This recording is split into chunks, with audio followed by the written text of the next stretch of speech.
আজকের এই ক্লাসে ক্লাস 6 ফ্র্যাগরেন্স আমরা করছিলাম। লেসন 2টা শুরু করেছিলাম। আজকে শেষ অংশ পার্ট 2 যে সেলফ চ্যাপ্টার রয়েছে সেখানে করব। এখানে একটি দুর্ঘটনা নিয়ে প্যারাগ্রাফ রয়েছে, তো সেটা পড়ার পরে তার অ্যাক্টিভিটিগুলো সম্পন্ন করব এবং সেখান থেকে একটি কনভারসেশন রাইটিং রয়েছে আর একটা প্যারাগ্রাফ রাইটিং রয়েছে, তো সেগুলো সম্পন্ন করব। এর আগের ভিডিওগুলো পেতে চাইলে নিচে ডেসক্রিপশন বক্সে লিঙ্ক রয়েছে, সেখানে পেয়ে যাবে। এবং তোমাদের ক্লাস 6-এর যে ইংলিশ বই রয়েছে ব্লুজুম, তো সমস্ত ক্লাস আমি করিয়েছি। সেইগুলো পেতে চাইলে আমার চ্যানেলের মধ্যে প্লে লিস্টে চলে যাবে, সেখানে সমস্ত ভিডিও করে দেওয়া রয়েছে। এখানে সেলফ চেক একটা দুর্ঘটনার ছবি তোমরা দেখতে পাচ্ছ, যে একটা কার অ্যাক্সিডেন্টের। এখান থেকেই পার্টটি রয়েছে। পার্টটি শুরু হচ্ছে, mister Roy had an accident 4 months এগো। মিস্টার রয় একজন মানুষের কথা বলা হচ্ছে। হ্যাড অ্যান অ্যাক্সিডেন্ট অর্থাৎ ওনার একটি দুর্ঘটনা ঘটেছিল 4 months এগো, মানে 4 মানে 4, মাস মানে মাস, মান্থস আর এগো মানে আগে, অর্থাৎ মিস্টার রয়ের 4 মাস আগে একটি দুর্ঘটনা ঘটে। হি বলতে এখানে কে? Mister Roy. He was hit by a fiercely কথার অর্থ যে ওই প্রচণ্ড গতিতে যেটা বলা হয়ে থাকে, যে ভয়ঙ্কর যেটা বলা হয়ে থাকে।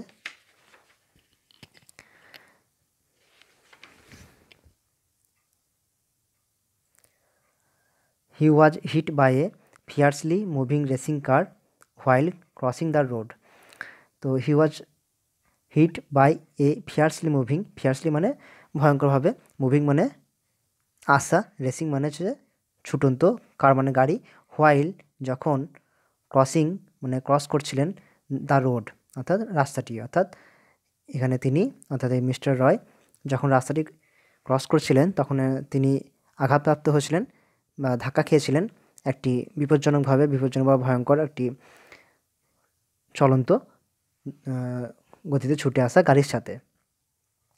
হি ক্যান স্টিল রিমেম্বার, তিনি ওনার এখনও পর্যন্ত মনে রয়েছে, হাউ হি বাম্পড কথার অর্থ হচ্ছে যে জোরে ধাক্কা লাগা, এখানে পাস্ট টেন্সে রয়েছে, লেগেছিল। তো ওনার এখনও মনে রয়েছে যে তিনি কীভাবে হি বাম্পড অর্থাৎ ধাক্কা খেয়েছিলেন ইনটু দ্য কার, সেই কারের সাথে, ব্যাঙ্গিং অর্থাৎ যে সজোরে আঘাত করেছিল। কোথায় আঘাত করেছিল? হিজ নিজ অর্থাৎ তার হাঁটুতে, ওনার হাঁটুতে, অ্যান্ড ফেল ডাউন এবং তিনি কী হয়েছিলেন? পড়ে গেছিলেন। অর্থাৎ ওনার এখনও পর্যন্ত মনে রয়েছে যে কীভাবে তিনি গাড়ির সাথে আঘাত খেয়েছিলেন এবং সেটা সজোরে ওনার হাঁটুকে আঘাত করেছিল এবং তিনি মাটিতে পড়ে গিয়েছিলেন। লেটার পরে হি ওয়াজ রেস্কিউড অর্থাৎ তিনি ওনাকে, যে রেস্কিউ মানে হচ্ছে উদ্ধার করা, তো ওনাকে উদ্ধার করেছিল কারা? বাই দ্য পুলিশ অর্থাৎ পুলিশের সাহায্যে, অ্যান্ড এবং অ্যাডমিট করা হয়েছিল কোথায়? টু এ হসপিটাল অর্থাৎ কোনো হসপিটালে অ্যাডমিট করা হয়েছিল। Even though police caught the runaway car, যদিও যে পুলিশ যে পলাতক গাড়িটা ছিল, রানওয়ে মানে যে পলাতক, কার মানে গাড়ি, অর্থাৎ যে গাড়িটি তাকে অ্যাক্সিডেন্টটা হয়েছিল, আঘাতটা করেছিল, তো সেই পলাতক গাড়িটাকে ধরে ফেলে। ইট ওয়াজ নট অ্যানাফ ফর অর্থাৎ এটা সম্পূর্ণ ছিল না, ফর হিজ ব্রোকেন লিম্স অর্থাৎ ওনার যে অঙ্গ প্রত্যঙ্গ ভেঙেছিল, অ্যান্ড ইনজুরিড কলার বোন এবং সেই কলার বোনে আঘাত পেয়েছিল, সেটা তার কাছে যথেষ্ট ছিল না যে শুধুমাত্র গাড়িটাকে ধরা হয়েছে এটা।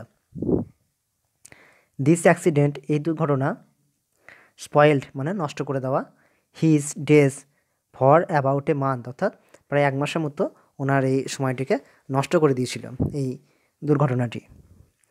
পুয়ার এখানে বেচারা, পুয়ার মানে গরিব হয়, এখানে বেচারা, ঠিক আছে, অসহায়। তো পুয়ার মিস্টার রয় সফট মানে ফুঁপিয়ে কান্না করা, সফট মাছ ইন পেন মানে যন্ত্রণায়, অর্থাৎ বেচারা মিস্টার রয় যন্ত্রণায় ফুঁপিয়ে কেঁদেছিলেন। ফর মেনি ডেজ অনেক দিন ধরে, বাট নেভার গ্রাম্বেলড মানে হচ্ছে গজগজ করা, কিন্তু কখনোই, বাট নেভার গ্রাম্বেল মানে কখনোই গজগজ করেননি বা বিরক্ত হননি। হি ওয়াজ টেরিবলি আপসেট, তিনি হয়েছিলেন টেরিবলি মানে ভয়ঙ্কর, আর আপসেট মানে হচ্ছে হতাশ, তিনি ভয়ঙ্করভাবে নিরাশ বা হতাশ হয়েছিলেন। টু হিয়ার, এটা শুনে, হিয়ার মানে শোনা, ফ্রম দ্য ডক্টর, অর্থাৎ ডাক্তারের কাছ থেকে, দ্যাট যে, he might not be able to, তিনি হয়তো পারবেন না, টু স্ট্যান্ড আপ, দাঁড়াতে, স্ট্যান্ড আপ মানে দাঁড়িয়ে থাকা, ফর 1 মান্থ, প্রায় 1 মাসের মতো। অর্থাৎ যে এটা মানে হচ্ছে যে তিনি ভয়ঙ্করভাবে নিরাশ হয়েছিলেন যে এটা শোনা, ডাক্তারের কাছ থেকে এটা শোনার পরে যে তিনি 1 মাসের মতো সম্ভবত দাঁড়াতে পারবেন না। দ্যাট 1 মান্থ ওয়াজ রিয়েলি ডাল with nasty smelling medicine, that 1 month মানে এই একটি মাস, ওয়াজ রিয়েলি ডাল, খুবই কঠোর ছিল, উইথ ন্যাস্টি স্মেলিং মেডিসিন, অর্থাৎ এই যে ওই ন্যাস্টি মানে হচ্ছে খুবই নোংরা, যেটা বলা হয়ে থাকে অপ্রীতিকর, যেটা সহ্য করা যায় না, তো সেই অপ্রীতিকর মেডিসিন, ওষুধের গন্ধ, and a strict porridge diet, এবং একটি যে কঠোরভাবে সেদ্ধ খাবারের তালিকার জন্য। ওই একটি মাস ওনার কাছে খুবই খারাপ ছিল, মানে খারাপ লাগছিল, অর্থাৎ খুবই কষ্টকর ছিল। His family was always there to wipe his tears, his family was always there, অর্থাৎ ওনার পরিবার সর্বদাই সেখানে ছিল, টু ওয়াইপ অর্থাৎ মোছা বা পোছা, হিজ টিয়ার্স অর্থাৎ তার চোখের জল। হি লংড টু গো হোম, লংড মানে ইচ্ছা প্রকাশ, প্রচণ্ডভাবে চাওয়া, হি লং টু গো হোম, তিনি চাইছিলেন যে তিনি বাড়ি ফিরে যাবেন। নাও হি ইজ কমপ্লিটলি ফাইন, এখন তিনি পুরোপুরি সুস্থ। হি can easily climb up and down the stairs, stair মানে হচ্ছে সিঁড়ি, আর ক্লাইম্ব আপ মানে ওঠা, ডাউন মানে নামা, ইজিলি মানে সহজভাবে, তো এখন তিনি সহজেই সিঁড়ি বেয়ে উঠতে নামতে পারেন। ওয়াকড পারফেক্টলি, ঠিকঠাক হাঁটতে পারেন। And can even drive a কার, এবং এখন গাড়িও চালাতে পারেন। ইয়েস্টারডে, গতকাল, হিজ ফ্যামিলি, ওনার পরিবার মানে মিস্টার রয়ের পরিবার, সেলিব্রেটেড মানে উদযাপন করেছিল কি, his 65th birthday in a grand way, অর্থাৎ জাঁকজমকভাবে ওনার যে 65তম জন্মদিন পালন করেছিল। হি ব্লাস্ট মানে হচ্ছে লজ্জিত হওয়া, তিনি লজ্জিত অনুভব করেছিলেন, এ লিটিল একটু লজ্জিত হয়েছিলেন, লুকিং অ্যাট দ্য কেকটির দিকে, and put out each and every candle, এবং প্রত্যেকটি মোমবাতি নিভিয়ে দিলেন, in the name of a, এটা নাম করে, of a long peaceful life ahead, অর্থাৎ পরবর্তীকালে যে আরও দিনগুলি শান্তিপূর্ণ হোক সেটা আশা নিয়ে। তো এই গেল মিস্টার রয় একটা ছোট্ট ঘটনা। এখান থেকে যে অ্যাক্টিভিটিগুলো রয়েছে সেই অ্যাক্টিভিটিগুলো করব। প্রথমে যে অ্যাক্টিভিটি 12-এ রয়েছে, put the sentence in correct order and number the boxes, অর্থাৎ যেখানে 6টি সেন্টেন্স রয়েছে সেই 6টি সেন্টেন্স আমাদের পরপর সাজাতে হবে। তো আমি একদম উত্তরে চলে যাচ্ছি। প্রথমে 3 নম্বরটি হবে যে mister Roy had an accident, mister রয়ের একটা অ্যাক্সিডেন্ট হয়েছিল। অ্যাক্সিডেন্টটা কি, যে হি ওয়াজ হিট বাই এ কার, তিনি একটি গাড়ির দ্বারা আঘাতপ্রাপ্ত হয়েছিলেন। তারপর পুলিশম্যান রেস্কিউড হিম, অর্থাৎ পুলিশরা ওনাকে উদ্ধার করেছিলেন। তারপর কী হয়েছিল, হি ওয়াজ হসপিটালাইজড, ওনাকে হসপিটালে দেওয়া হয়েছিল। তারপর রয়েছে now mister Roy is completely fine, এখন মিস্টার রয় একদম সুস্থ। তারপর 4 নম্বর এখানে রয়েছে, এটা হবে his family celebrated his 65th birthday, তা ওর ফ্যামিলি এখন যে 65তম বার্থডে পালন করলো, উদযাপন করলো। তো এই দেখে নাও, আমরা পরবর্তী অ্যাক্টিভিটি চলে যাব। অ্যাক্টিভিটি 13-এ রয়েছে যে fill in the blanks with appropriate words from the passage, অর্থাৎ প্যাসেজ থেকে আমাদেরকে ওয়ার্ড নিয়ে সম্পূর্ণ করতে হবে। তো প্যাসেজটা আমরা পড়লাম, সেখান থেকে খুব আর কঠিন হবে না, সেখান থেকে আমরা ওয়ার্ড নিয়ে করেছি। দেখে নাও যে mister Roy had broken limbs, অর্থাৎ মিস্টার রয়ের অঙ্গ প্রত্যঙ্গ ভেঙেছিল, অ্যান্ড ইনজুরিড, এবং আঘাতপ্রাপ্ত হয়েছিল কোথায়, কলার বোনে, তাই তো, কলার বোনে আঘাতপ্রাপ্ত হয়েছিল। তো এটা কোথায় রয়েছে, এখানে দেখবে যে his broken limbs and injured collar bone, এই যে কলার বোন আঘাতপ্রাপ্ত হয়েছিল।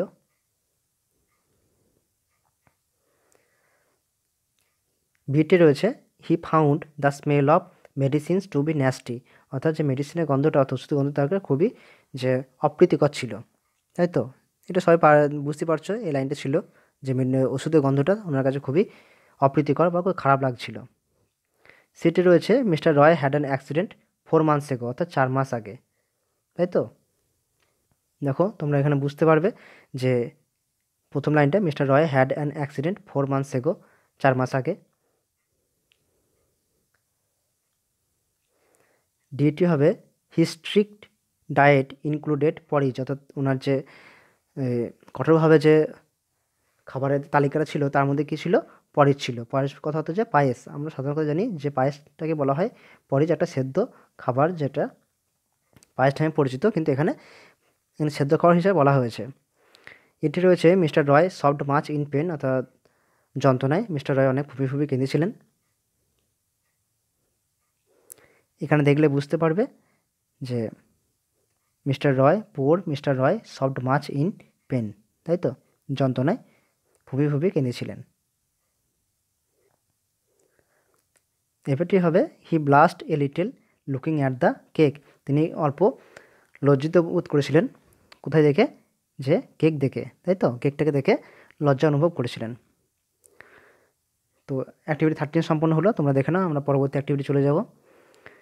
অ্যাক্টিভিটি 14 রয়েছে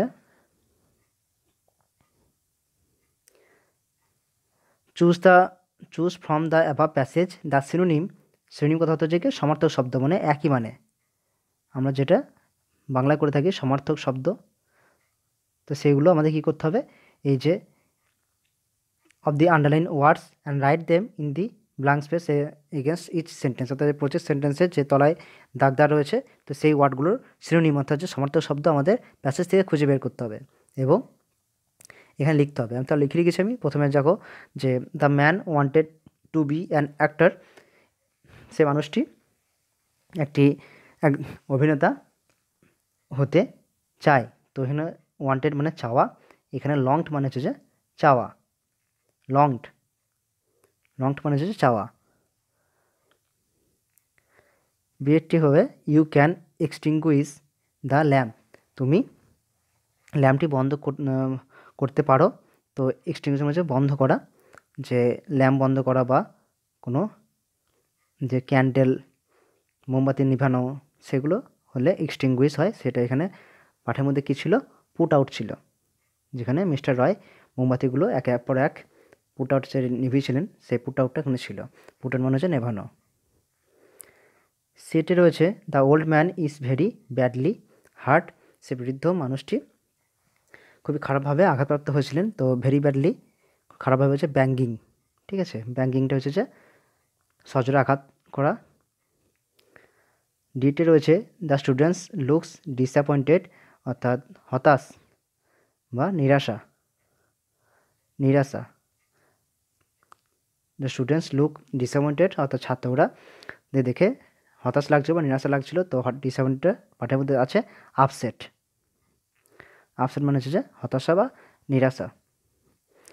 এটি রয়েছে the man went up the hills, went up মানে হচ্ছে যে ওপরে ওঠা, সেটা কোনো সিঁড়ি বেয়ে হয়ে থাকে, ঠিক আছে? সিঁড়ি বেয়ে উপরে ওঠা অথবা কোনো পাহাড়ের চূড়োয় ওঠা, সেগুলো করতে গেলে সেটা হবে কি? ক্লাইম্বড। এখানে পাঠের মধ্যে আছে ক্লাইম্বড। আপটা এখানে লিখলেও হবে, এখানে আপটা দেওয়া রয়েছে তাই আমি আপটা লিখিনি। এফেক্টে রয়েছে দ্য ফুড ওয়াজ ডিসগাস্টিং মানে হচ্ছে অপ্রীতিকর বা পছন্দ না এরকম বা খারাপ। তো সেটা ডিসগাস্টিংটা কী রয়েছে এখানে হবে? ন্যাস্টি ছিল। ন্যাস্টি মানে হচ্ছে অপ্রীতিকর।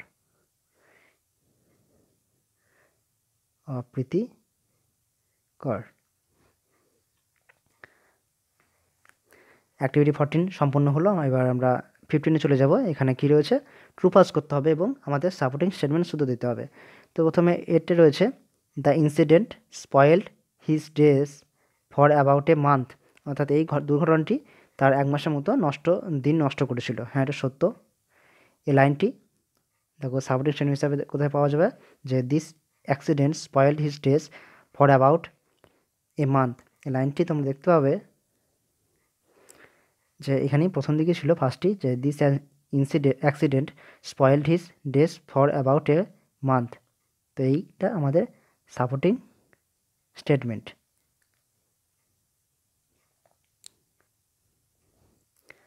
বিটটা হবে যে রয়েছে mister Royce friend war there to wipe his টিয়ার, অর্থাৎ মিস্টার রয়ের বন্ধুরা তার পাশে ছিল তার চোখের জল মোছার জন্য। না, ফলস, এটা মিথ্যা। এর কারণ যে মিস্টার রয়ের ফ্যামিলি তার পাশে ছিল চোখের জল মোছার জন্য। তো এর সাপোর্টিং স্টেটমেন্ট হিসাবে এই লাইনটি লিখতে হবে, his family was there to wipe his tears. লাইনটি কোথায় রয়েছে তোমরা এখানে লক্ষ্য করো যে his family was there to wipe his tears, এই যে লাইনটি সাপোর্টিং স্টেটমেন্ট হিসাবে তোমরা লিখে নেবে।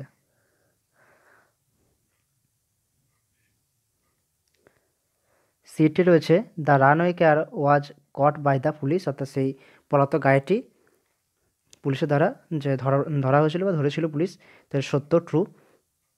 তো এটা এই লাইনটা এখানে হবে যে even though police caught the runaway car, তারপর কমা দিয়ে 3টে ডট দিয়ে তারপর মাথায় শেষ করবে, কারণ এই লাইনটি এখানে আরও রয়েছে, আমরা অতটা লেখা দরকার নেই, আমার যেটুকু দরকার সেটা লিখব।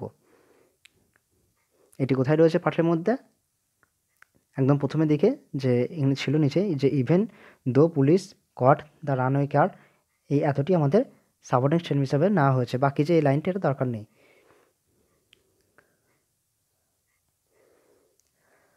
ডিটি হবে mister Roy can drive a কার নাও, অর্থাৎ মিস্টার রয় এখন একটি গাড়ি চালাতে পারেন।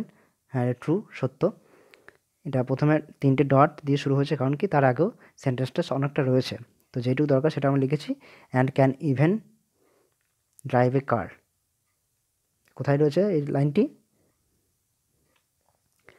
এই যেখানে যে he can easily climb up down the stair, walk perfectly and can even drive a car. তো আমাদের এতটা লেখা দরকার নেই, আমরা যেহেতু এই লাইনটা আমাদের প্রয়োজন, তো এখানে আমরা এটা নেওয়া হয়েছে সাপোর্টিং স্টেটমেন্ট হিসাবে।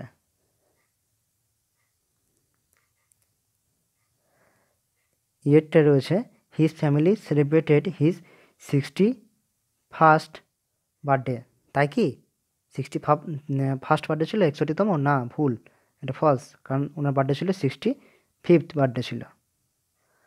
তো yesterday his family celebrated his 65th birthday in a grand way, এটি আমাদের সাপোর্টিং স্টেটমেন্ট। এটা কোথায় রয়েছে লাইনটা? লাইনটা এখানে রয়েছে যে yesterday his family celebrated his 65th birthday in a grand way, তো এটি আমাদের সাপোর্টিং স্টেটমেন্ট হিসাবে নেওয়া হয়েছে।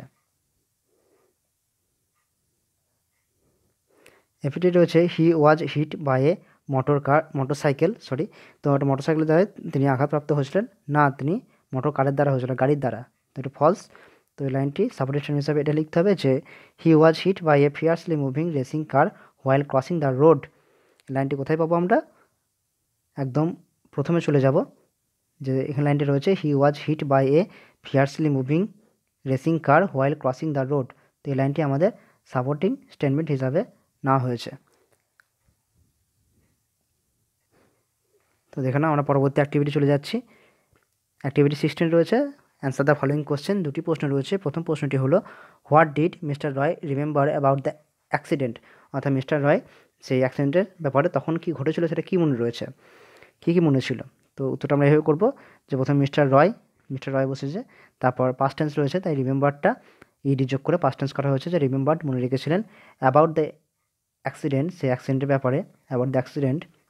এখান থেকে উত্তরটা হচ্ছে যে how he bumped into the car, তিনি কীভাবে সেই গাড়ির সঙ্গে আঘাতপ্রাপ্ত হয়েছিলেন। ব্যাঙ্গিং হিজ নিজ, অর্থাৎ ওনার সজোরে ওনার হাঁটুতে আঘাত হয়েছিল তার, অ্যান্ড ফেল ডাউন, তিনি পড়ে গিয়েছিলেন, এটাই ওনার মনে ছিল। এখানটা আমরা লক্ষ্য করব, তাহলে উত্তরটা পেয়ে যাব হি ক্যান স্টিল রিমেম্বার। তাহলে এখানে আমরা পেয়ে গেলাম এই উত্তরটা আমাদের কোথা থেকে হয়েছে, এখান থেকে। How he bumped into the car banging his নিজ অ্যান্ড ফেল ডাউন। বুঝে গেল? আমরা কিন্তু পাঠ থেকেই উত্তরগুলো করব, একটু ঘুরিয়ে একটু করতে হবে, বুঝে শুনে একদম টু দ্য পয়েন্ট উত্তরে করে দেওয়া রয়েছে।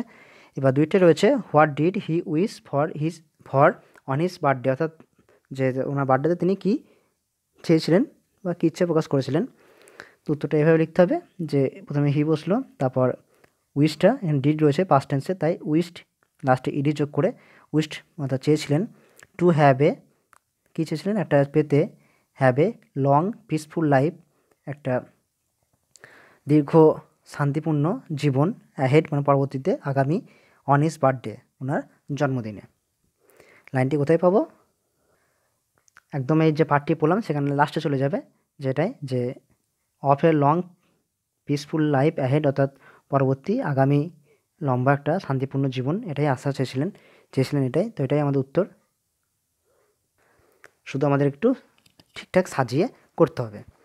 তো অ্যাক্টিভিটি 16 আমাদের সম্পূর্ণ হলো, শেষ করলাম। এবার আমরা অ্যাক্টিভিটি 17-এ চলে যাব। এখানে কি রয়েছে? মেক সেন্টেন্স, অর্থাৎ এই যে 4টি ওয়ার্ড দেওয়া রয়েছে সেগুলো দিয়ে আমাদেরকে সেন্টেন্স গঠন করতে হবে।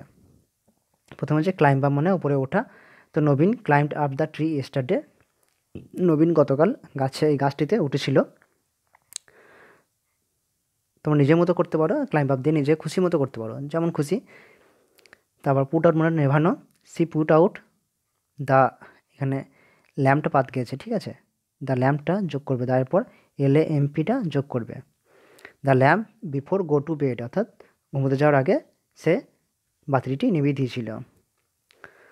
তিনিটা ফেল ডাউন মানে পড়ে গেলেন বা পড়ে গেল। They fell down from the running bus, তারা রানিং বাস থেকে পড়ে গিয়েছিল। আর 4 নম্বর হচ্ছে রান অ্যাওয়ে মানে পলাতক। তো he was hit by the runaway car, যে পলাতক গাড়ির দ্বারা সে আঘাতপ্রাপ্ত হয়েছিল। তো নিজের খুশি মতো তোমরা এটা করতে পারো। বাক্য রচনা কোনো কিছু বলা নেই এখানে, নিজের খুশি মতো তোমরা করতে পারো। 18 নম্বরে এখানে খুবই সহজ জিনিস কি রয়েছে? অ্যাপ্রোপ্রিয়েট অক্সিলারি ভাব দিয়ে আমাদের সম্পন্ন করতে হবে। এখানে হেল্প বক্সে দেওয়া রয়েছে, এটা আমরা করে এসেছি আগের ক্লাসে যে কোথায় কি বসে। প্রথমে এটা খুব সহজ, যে আই, বুঝতে পারছো, আই পর সর্বদাই কী বসে? অ্যাম বসে। কোথায়? প্রেজেন্ট টেন্সের ক্ষেত্রে, শুধুমাত্র প্রেজেন্ট টেন্সের ক্ষেত্রে, অর্থাৎ বর্তমানের ক্ষেত্রে, বর্তমানকালের ক্ষেত্রে যে ঘটনাটা এখন ঘটছে। তো এখানে উদাহরণের যে উদাহরণ বলছে, এখানে হেল্প বক্সে যেখানে রয়েছে দেখবে যেখানে অপশানে কিন্তু অ্যাম রয়েছে, তাই আমরা এখানে তার জন্য অ্যামটা এখানে ব্যবহার করতে পেরেছি। আই অ্যাম ওয়েল, আমি ভালো আছি, ঠিক আছে। বিয়েতে রয়েছে ডু হবে এখানে, এ দেখো ডু রয়েছে এখানে হেল্প বক্সে। তো do you do your home task daily, তুমি কি তোমার হোম টাস্কটা প্রতিদিন করো? জিজ্ঞাসা করছে। সিয়েরটা হি ইজ ভেরি ডিউটিফুল, তো হিটা সিঙ্গল নাম্বার, তো প্রেজেন্ট টেন্সের ক্ষেত্রে তার জন্য এখানে ইজটা আমরা ব্যবহার করব। হি ইজ ভেরি ডিউটিফুল, সে খুবই কর্তব্যপরায়ণ। ডিটে রয়েছে she is an old lady, তো সিটা সিঙ্গল নাম্বার, প্রেজেন্ট টেন্সের ক্ষেত্রে ইজটা আমার ব্যবহার হবে, যে she is an old lady, তিনি একজন বৃদ্ধা মহিলা। এটা স্টুডেন্টসের মানে হচ্ছে ছাত্রছাত্রীরা, অর্থাৎ প্লুরাল চলে আসছে। প্লুরালের ক্ষেত্রে আমরা জানি কি হয়? আর ব্যবহার করতে হয়, তো এই আরটা আমরা ব্যবহার করেছি। তো students are the future citizen of a country, অর্থাৎ ছাত্ররা হলো এই দেশের ভবিষ্যৎ নাগরিক। আর এফেক্টটা দে ওয়ার গ্রিন গ্রসার্স, দের পর দের হচ্ছে যে প্লুরাল, ঠিক আছে। তো এখানে আরটা আমরা ব্যবহার করতে পারতাম, কিন্তু যেহেতু আরটা ব্যবহার করেছি, ওয়ারটা ব্যবহার হয়নি, তাই আমরা এখানে ওয়ারটা ব্যবহার করলাম। তারা হলো সবুজ যে সবুজ শাকসবজি বিক্রেতা। এবার অ্যাক্টিভিটি 19-এ চলে যাব। এখানে একটা ছোট্ট কনভারসেশন, অর্থাৎ কথোপকথন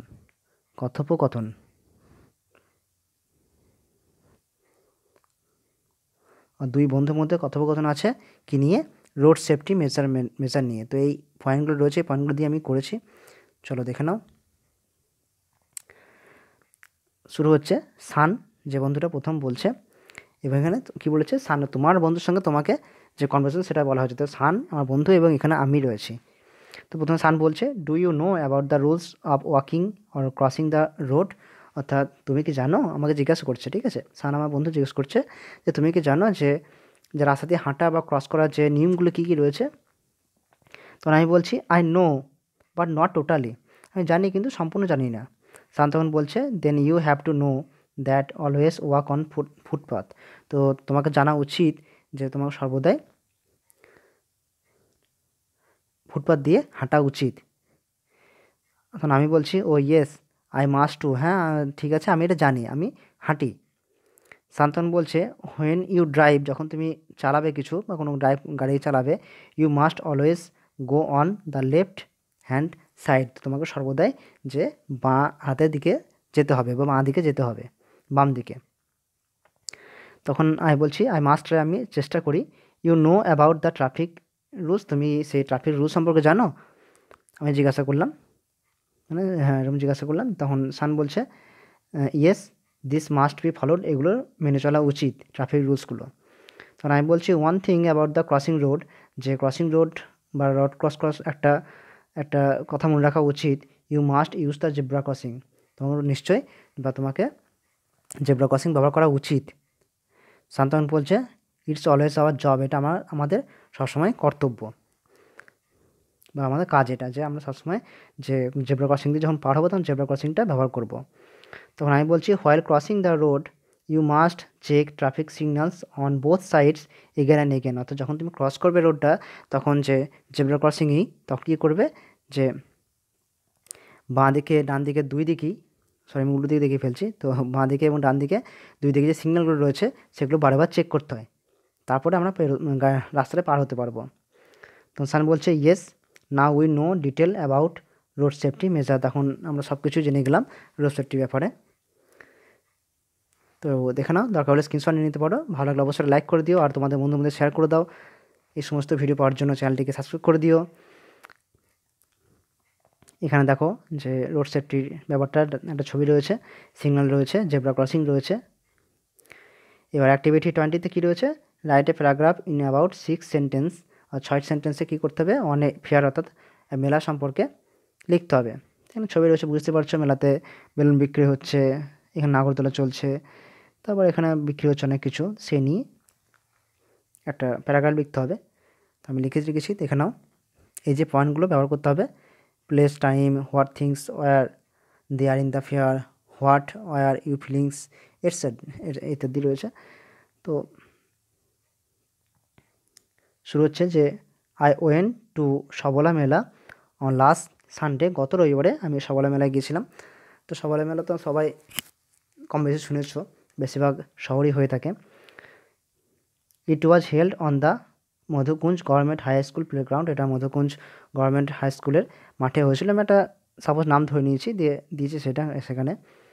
this fair is held in every year on 20 to 25 December, তো এই মেলাটি প্রত্যেক বছর ডিসেম্বর মাসে 20 থেকে 25 তারিখ পর্যন্ত হয়ে থাকে।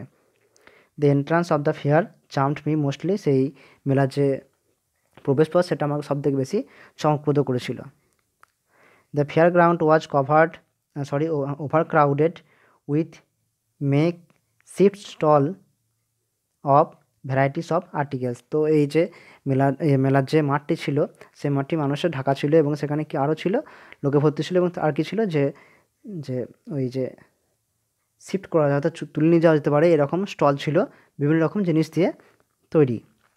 অর্থাৎ স্টল ছিল যে অনেক অনেক জায়গায় কিছু অনেক যে মেলাতে থাকবে চারিদিকে দিয়ে দেখতে হবে ছোটো ছোটো স্টল থাকে, কোনো জায়গায় বইয়ের স্টল, কোনো জায়গায় যে মাটির পুতুল, কোনো জায়গায় যে তাঁতের শাড়ি, কোনো জায়গায় যে এই বাঁশ, তারপর বেত দিয়ে তৈরি জিনিস, কোনো জায়গায় পাটের জিনিস তৈরি, তো এরকম স্টল থাকে, তো সেগুলোকে বলা হচ্ছে। There are also a number of food stall, সেখানে অনেক খাবার স্টলও ছিল। They were selling Indian, Chinese and western dishes, তারা কী কী বিক্রি করছিল, ভারতীয় খাবার, তারপর চাইনিজ খাবার এবং পশ্চিমের খাবারগুলো। আই হ্যাড 1 প্লেট মোমো, আমি 1 প্লেট মোমো খেয়েছিলাম। I also bought jalebis for my home, অর্থাৎ বাড়ির জন্য আমি জিলাপি কিনে নিয়ে এসেছিলাম।